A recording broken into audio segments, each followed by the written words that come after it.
दोस्तों, ये दुनिया बड़ी ही सुंदर और आकर्षक है, लेकिन ये जितनी ज्यादा सुंदर है, इसका अतीत उतना ही गहरा है, क्योंकि आर्कियोलॉजिस्ट ने इस दुनिया में हरिहर फोर्ट, टिम्बकटू और वुडस्टॉक पैलेस जैसी कुछ ऐसी रहस्यमयी और ताकतवर जगहों को खोज निकाला है जो दुनिया के गहरे रहस्य की गवाही देता है। तो चलिए जानते हैं इन्हीं रहस्यमयी जगहों के बारे में हमारी इस वीडियो के जरिए। Number 10, Harihar fort. दोस्तों, ये एक ऐसा किला है जिसके बारे में आप जानकर हैरान रह जाएंगे। दरअसल इस फोर्ट को पाने के लिए कई शासकों ने इस पर बार बार आक्रमण किया था। यह किला भारत के वेस्टर्न माउंटेन रेंज का ही एक हिस्सा है, जो कि अपनी ऊंची ऊंची पहाड़ियों के लिए जाना जाता है। महाराष्ट्र के नासिक में समहाद्री की हरी भरी पहाड़ियों में स्थित इस फोर्ट की स्थापना सिवना डायनेस्टी के लोगों के द्वारा 9वीं शताब्दी से 14वीं शताब्दी के बीच में की गई थी, और ये किला एक समय पर गोंडा घाट से गुजरने वाले ट्रेड राउट की सुरक्षा के लिए बहुत महत्वपूर्ण हुआ करता था। और शायद यही कारण था कि इसकी स्थापना के बाद से इसके ऊपर लगातार आक्रमण होने लगे, और तब तक इस पर आक्रमण किया गया जब तक कि इस पर ब्रिटिश आर्मी का कब्जा नहीं हो गया।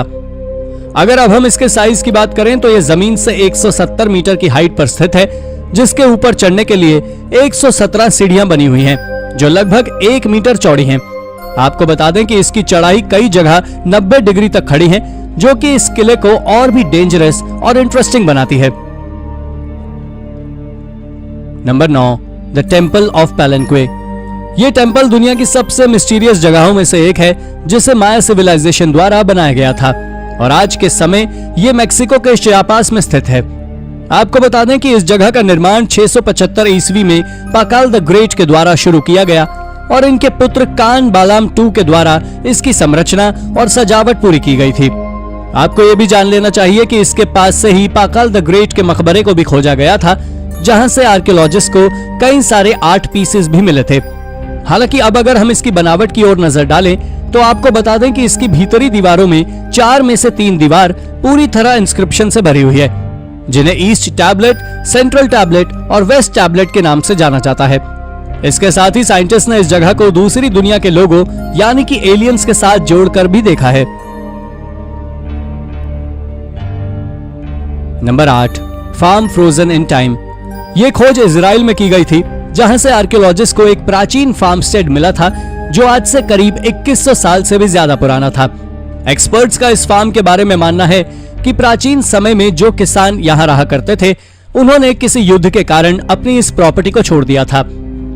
आर्कियोलॉजिस्ट अमानी अबू हमीद, जो कि इस एक्सकेवेशन के लीडर थे, उनका कहना है कि उन्हें इस फील्ड के एक्सकेवेशन के दौरान कई सारे आर्टिफैक्ट्स भी मिले थे, जिसमें से एक था सील्ड जार, और ये सील्ड जार कुछ इस तरह से मौजूद था कि जैसे इस जार को टाइम कैप्सूल की तरह जानबूझकर वहां रखा गया हो। खैर, इसके बारे में रिसर्चर्स का मानना यह भी है कि ये सारे आर्टिफैक्ट सेल्यूसिड एम्पायर के समय के हैं, और हाँ, आर्कियोलॉजिस्ट ने इस फार्मस्टेड के नीचे से एक और करीब 3100 साल पुराना सेटलमेंट खोजा है, जो सच में अद्भुत है। Number 7, Woodstock palace. दोस्तों, आज हम आपको एक ऐसे पैलेस के बारे में बताने वाले हैं जो अपने अंदर कई रहस्य समेटे हुए है, और ये पैलेस एक समय इंग्लिश टाउन वुडस्टॉक, ऑक्सफोर्डशायर का एक शाही निवास था। इस रॉयल पैलेस को बनाने की शुरुआत एक हंटिंग लाउंज से हुई थी, जिसको इंग्लैंड के हेनरी I ने साल 1129 में 11 किलोमीटर लंबी दीवारों को बनवाकर इस रॉयल पैलेस में शेर और पैंथर्स को रखा था। पर इसके कुछ समय बाद ये हेनरी I के ग्रैंडसन हेनरी II के पास चला गया, और ये एक महल बन गया।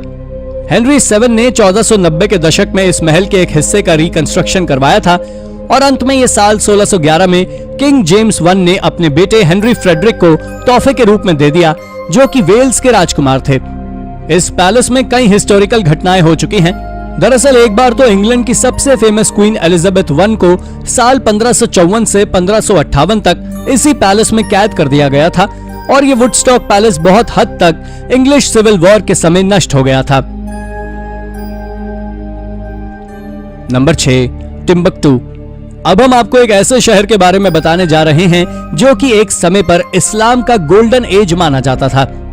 ये माली देश का एक शहर है, जो कि 20 किलोमीटर के एरिया में फैला हुआ था, जो नाइजर रिवर के नॉर्थ में स्थित है।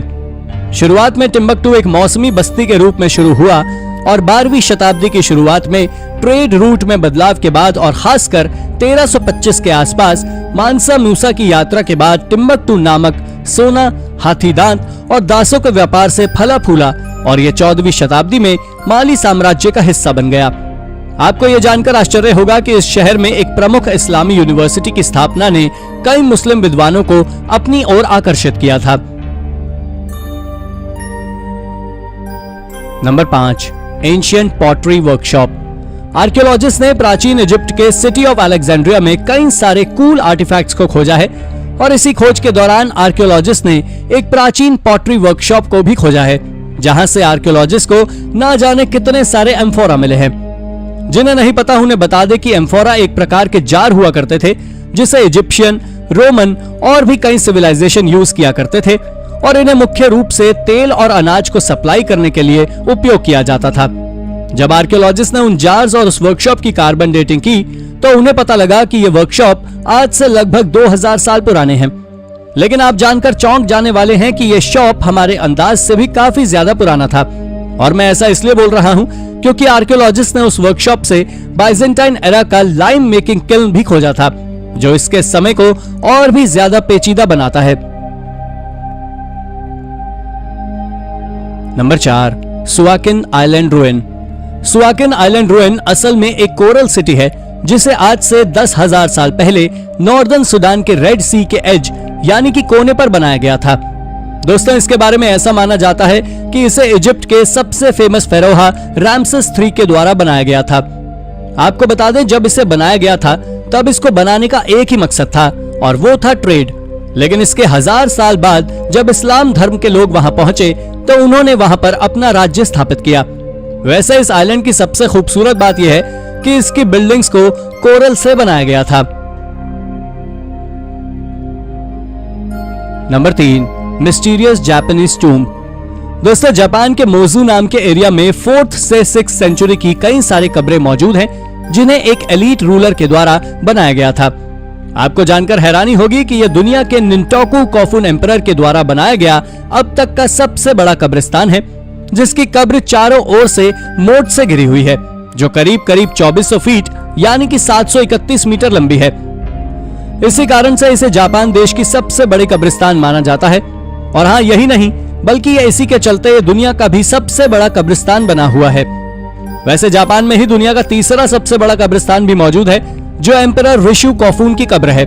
यह सबसे बड़ा कब्रिस्तान की होल के आकार का है, जिसे पेड़ पौधों को लगाकर छिपा दिया गया है, क्योंकि जापान के लोग इस बात पर विश्वास करते हैं कि कोई कब्र खोलना किसी श्राप से कम नहीं है।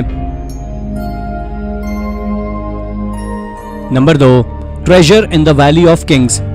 दोस्तों, ये शॉकिंग डिस्कवरी हाल ही में इजिप्ट के पास ही मौजूद वैली ऑफ किंग्स से की गई है, जहां से आर्कियोलॉजिस्ट ने 4 नई ममीज को खोजा है।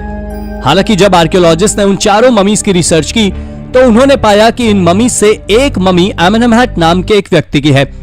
ये कोई साधारण व्यक्ति नहीं था, बल्कि 18th डायनेस्टी का प्रसिद्ध गोल्डस्मिथ था। जब आर्कियोलॉजिस्ट ने इसकी कब्र को और गहरा खोदा तो उन्हें वहां से ज्वेलरी, फ्यूनरल मटेरियल और कुछ अन्य सामान मिले जो काफी ज्यादा अनमोल थे। नंबर 1, एब्ला। एब्ला एक प्राचीन सिटी है जो 3rd मिलेनियम BC के दौरान दुनिया की सबसे ताकतवर सिटी रह चुकी है। जब आर्कियोलॉजिस्ट ने इस सिटी को खोजा था तब उन्हें इस बात का बिल्कुल भी अंदाजा नहीं था कि यह खोज किसी सिटी की है। पर जब आर्कियोलॉजिस्ट ने इसकी ओर ध्यान दिया और ठीक तरह से जांच पड़ताल की तो उन्हें इस सिटी से अच्छी तरह प्रिजर्व्ड क्यूनिफॉर्म टैबलेट्स मिले थे। आपको बता दें कि आर्कियोलॉजिस्ट ने एब्ला से कुल 17,000 टैबलेट्स को खोजा था और जब एक्सपर्ट्स ने उन मिले हुए क्यूनिफॉर्म टैबलेट्स की कार्बन डेटिंग की तो उन्हें पता लगा कि ये टैबलेट सुमेरियन पीपल के द्वारा 2250 BC में बनाए गए थे।